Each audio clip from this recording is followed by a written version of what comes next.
Welcome to YouTube channel guys. आज के market के रिगार्डिंग वीडियो बनाया था। आई होप आप सब लोगों ने देखा होगा। व्यू दिया था कि बुलिश रहना है कॉशियसली। मार्केट गया भी। एक बार के लिए निफ्टी का चार्ट देखते हैं। देखिए आज मार्केट में क्या हुआ। ऊपर मार्केट गया भी 228.30 तक। और जो लोग हमारे टेलीग्राम चैनल पे हैं, क्लियरली टॉप के पास में मैसेज लिख के साफ ये बताया था आप लोगों को कि यहां से अब निफ्टी स्ट्रेच लग रहा है, करेक्शन का वेट करेंगे। और अगर आप देखेंगे टॉप से तो ऑलमोस्ट ऑलमोस्ट आप ये देखिए 170 पॉइंट्स का करेक्शन ऑलमोस्ट टॉप से बना। सो क्लियरली बताया था, वो चीज प्ले आउट भी हुई।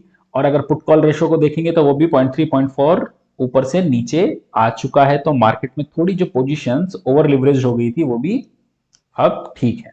ओके, अब एक बार के लिए देखते हैं सबसे पहले ग्लोबल में क्या सिनेरियो है। डाउ जोन्स मोर और लेस उसी लेवल पे चल रहा है जहां पे कल था, बहुत ज्यादा एक्शन है नहीं। नेस्डेक ऊपर है थोड़ा। ओके, बहुत ज्यादा एक्शन है नहीं अभी। अब आ जाते हैं हमारे मार्केट पे। ग्लोबल से ऐसा कोई सिनेरियो निकल के नहीं आ रहा है।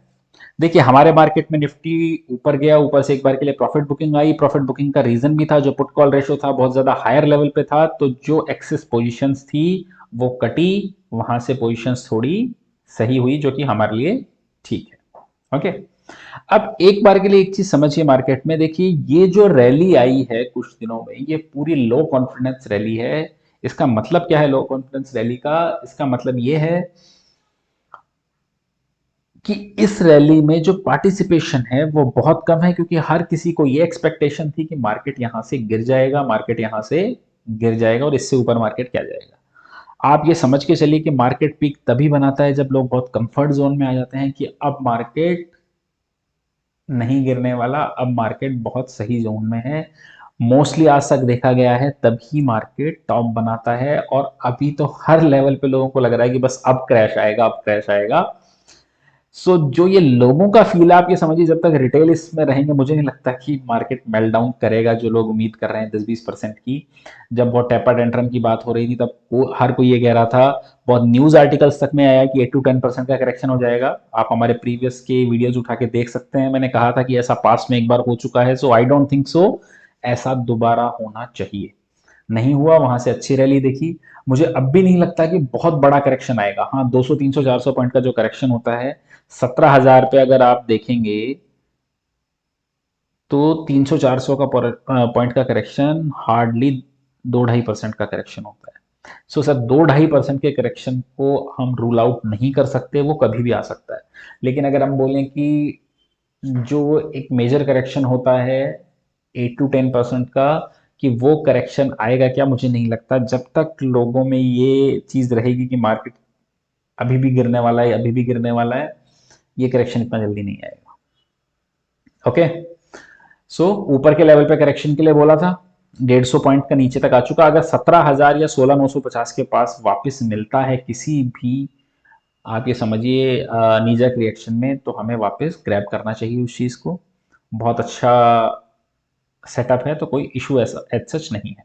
ओके, हो सकता है कल वापस से हम, मुझे लगता है जो एक्सपायरी होनी चाहिए वो 17,100 से 200 के बीच ही होनी चाहिए। उससे ज्यादा इधर उधर की एक्सपायरी लग नहीं रही है। दूसरा, बैंक निफ्टी। कल जिन लोगों ने वीडियो देखा, क्लियरली बोला था कि जो ज्यादा अच्छा रिस्क रिवॉर्ड दिखता है वो दिखता है बैंक निफ्टी में। बैंक निफ्टी कल से आप ये देखिए ऑलमोस्ट ऑलमोस्ट 600 पॉइंट जाके आया प्लस में। जब क्लोज हो रहे थे तब उसके बाद में एक अच्छा सेल ऑफ आया बैंक निफ्टी में भी, और नीचे पे आके बंद हुआ, लेकिन फिर भी 150 पॉइंट कल के से ऊपर पे ही जाके बैंक निफ्टी क्लोज हुआ। सो कोई issue as such bank Nifty में भी नहीं है। बहुत दिनों बाद बैंकिंग जो स्टॉक्स थे, एसबीआई हुआ, एक्सिस बैंक हुआ, इन्होंने पार्टिसिपेशन अपना शो किया। अदरवाइज अब तक सिर्फ आईसीआईसी और एचडीएफसी ही पार्टिसिपेट कर रहे थे। अब एक बार के लिए डेटा सेटअप पे आ जाते हैं। और इस डेटा सेटअप से मैं बताना चाहूंगा कि जो पुराने लोग हमारा वीडियो देखते हैं, ऐसा डेटा पिछली बार भी आया था, तब क्या हुआ था, तो एक बार देखते हैं।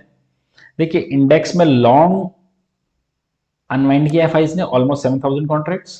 शॉर्ट लेके गए हैं 3,000 कॉन्ट्रैक्ट्स। कॉल लॉन्ग है स्टॉक्स में 183 कॉन्ट्रैक्ट्स, और शॉर्ट जो थी स्टॉक्स के फ्यूचर में वो अनवाइंड कर दिए 264 कॉन्ट्रैक्ट्स। कॉल लॉन्ग लेके गए हैं ऑलमोस्ट 18,000 कॉन्ट्रैक्ट्स, उसके करस्पॉन्डिंग कॉल शॉर्ट है 66,000। ये हुआ first time 1 to the ratio 3.5 की शॉर्टिंग। दैट मीन्स कि ऊपर की तरफ नहीं लगता कि अब 17,200 से ऊपर की एक्सपायरी होनी चाहिए। ओके, अब देखिए अगर रेंज बाउंड था, लास्ट टाइम भी ये डेटा आया था आपको याद हो तो, कि पुट लॉन्ग भी लेके नहीं गए थे और पुट शॉर्ट भी लेके नहीं गए थे, दोनों में ही अनवाइंडिंग थी। अगर यहाँ पे पुट लॉन्ग का डेटा ज्यादा होता और पुट शॉर्ट नहीं होती, दैट मीन्स नीचे की तरफ का रिस्क था, यहाँ पे पुट लेके भी नहीं गए और पुट शॉर्ट करके भी नहीं गए। लास्ट टाइम जब इस तरीके का डेटा आया था तो माइल्डली पॉजिटिव एक्सपायरी हुई थी। लास्ट टाइम जो पुराने देखा होगा तब हमने बात की थी कि बहुत ही कंफ्यूजिंग डेटा है, लेकिन उस टाइम मार्केट ने इसको माइल्डली पॉजिटिव एक्सपायरी देके एंड किया था। देखते हैं इस बार कैसा निकल के आता है। ओके, क्योंकि नीचे में पुट शॉर्ट नहीं है तो एक रिस्क तो है ये, लेकिन लास्ट टाइम के अगर डेटा को और ट्रेंड को देखें तो ऐसे डेटा पे पॉजिटिव एक्सपायरी निकल के आई थी। लेट्स सी कि इस बार क्या निकल के आता है।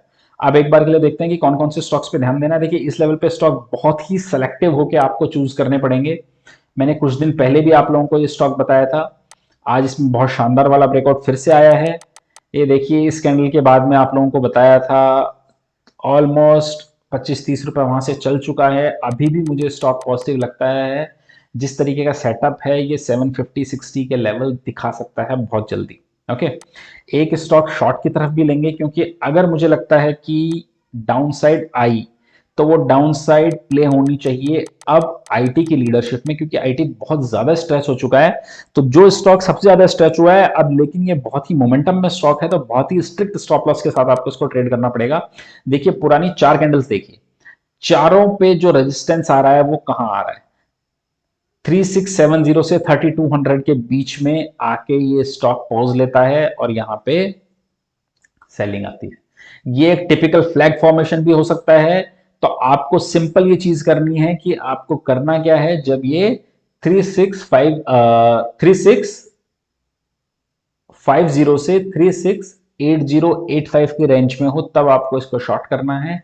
एक स्टॉप लॉस लगा लेना है 3700 का, 10-15-20 पॉइंट का, इससे ज्यादा का स्टॉप लॉस इसमें प्ले मत कीजिएगा। और एक डाउन साइड के लिए सोच सकते हैं इसमें। ओके, क्योंकि मोमेंटम में स्टॉक है, हो सकता है ये एक फ्लैग का ब्रेकआउट भी दे दे ऊपर की तरफ, लेकिन ऊपर के पास में जाके एक बार आप चांस ले सकते हैं। ओके, सो अभी ये 2 ही स्टॉक देंगे, ज्यादा स्टॉक नहीं, क्योंकि मार्केट अभी यहाँ पे या तो कंसोलिडेट करने देते हैं मार्केट को थोड़ा, उसके बाद देखते हैं कि फर्दर डायरेक्शन किधर जा रही है, नीचे जा रही है, ऊपर जा रही है, उसके बाद फर्दर स्टॉक्स लेंगे। Okay guys, so I hope आपको वीडियो अच्छा लगा होगा। अगर अच्छा लगा तो लाइक कमेंट और शेयर कर दीजिएगा। Thank you guys, thank you for watching.